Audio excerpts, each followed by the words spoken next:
Il y a 40 ans, l'explosion de la navette Challenger. Le 28 janvier 1986, la navette spatiale américaine Challenger explose après seulement 73 secondes de vol, provoquant la mort des 7 membres de l'équipage. La tragédie, retransmise en direct par la chaîne CNN, est un cas emblématique d'erreur dans les processus de décision. Il est 11h39, le 28 janvier 1986, en Floride, quand la navette spatiale Challenger de la NASA se désintègre un peu plus d'1 minute après son décollage. L'accident a lieu sous les yeux de millions de spectateurs. Très vite, la commission Rogers est créée pour faire la lumière sur la catastrophe. L'enquête établit que le joint O-ring de l'un des boosters, propulseurs d'appoint, a perdu en élasticité à cause du froid, laissant s'échapper un jet de gaz chaud qui a perforé le réservoir principal d'hydrogène. Un anticyclone venant d'Arctique s'était étendu à la Floride dans la nuit du 27 janvier. Or, les joints en question, développés par la compagnie Morton Thiokol, n'avaient pas été testés en conditions de grand froid, les ingénieurs considérant que la Floride bénéficiait d'un climat toujours clément. Une vulnérabilité qui était connue de la NASA. Le 28 janvier 1986, malgré les alertes de plusieurs ingénieurs de Morton Thiokol en raison des températures négatives, la décision de procéder au lancement est prise.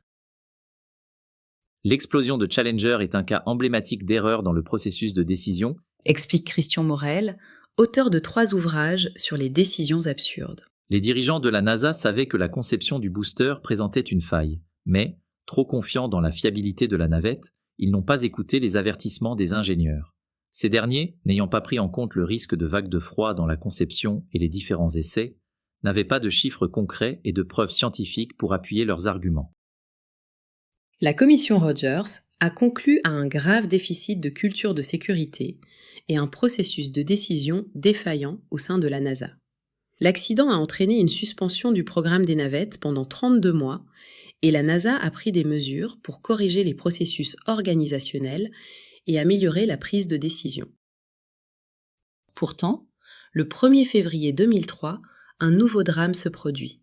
La navette spatiale américaine Columbia est détruite alors qu'elle rentre dans l'atmosphère terrestre, tuant les 7 membres de l'équipage.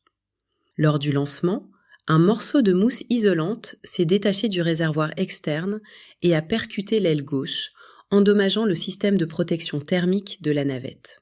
L'enquête montrera que, lorsque Columbia était encore en orbite, certains ingénieurs avaient soupçonné des dommages, mais une mauvaise organisation des équipes au sol et du processus de décision avait limité les investigations. Les entreprises ont tendance à répéter les mêmes erreurs. Si, après une catastrophe, elles en tirent des leçons et renforcent la sécurité, avec le temps, elles oublient, et la sécurité s'efface au profit de la productivité. C'est le constat qu'avait fait le professeur Francisco Polidoro dans une étude publiée dans la revue Organization Science en 2015.